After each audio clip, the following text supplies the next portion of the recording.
mwaramutse, mwiriwe, umugoroba mwiza bitewe n'aho uri.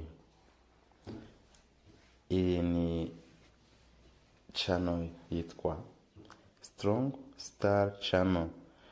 Iyi channel izadufasha kujya twiyungura ubumenyi, tugenda tuba dukomera kurusha uko twaturi, ari mu buryo bwo kubona ubumenyi bugiye butandukanye. So uyu munsi twifuje gutangirana n'abantu bashobora kuba bifuza kwiga Icyongereza bumva Ikinyarwanda. Iyo ujya kwiga ururimi ubanza wahera ku magambo yoroshye ashobora kugufasha kuganira n'abandi. Ikiba ari icy'ingenzi kumenya ururimi ni ukuganira n'abantu. Iyo uzi ururimi utaganira nabo ujye uvuga ko utaruzi. Rero tugiye gutangira hano n'amagambo ushobora gutangiza uri kuganira n'abantu. Mu Kinyarwanda tuvuga ngo mwaramutse. In English we say good morning. Good morning. Good morning. Icyongereza tuvuga ngo good morning. So hano mu Kinyarwanda ngo mwaramutse. Mwaramutse ikoreshwa guhera saa 11 za mu gitondo kugera saa 5 zegereje saa 6. Nyuma ya saa 6 rero kugira nko mu saa 11 bavuga ngo good afternoon.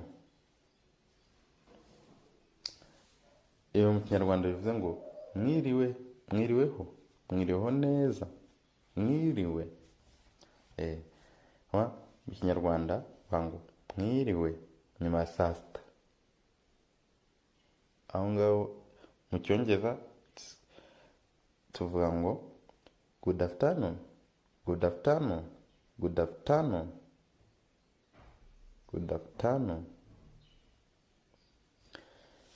Iyo utangiye kwira noneho uyu kavuga ngo umugoroba mwiza, umugoroba mwiza. Agiye biba saa 12, saa 1, saa 2. Muzahora bavuga ngo umugoroba mwiza. Mu Cyongereza tuvuga ngo good evening, good evening, good evening, good evening, good evening. Noneho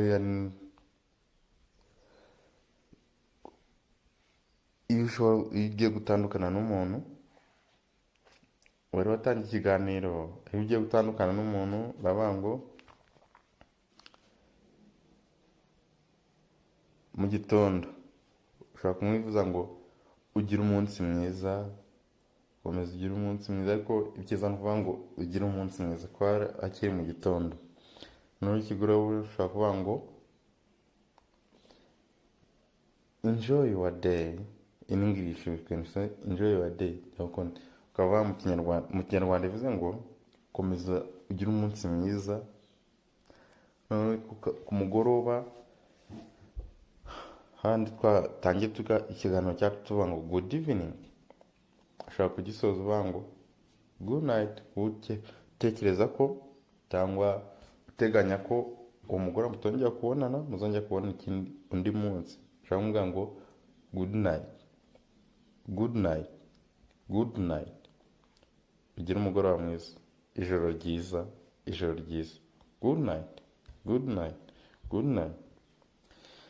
Noneho iyo muri kuganira mugiye gutandukana ushaka kumbwira ngo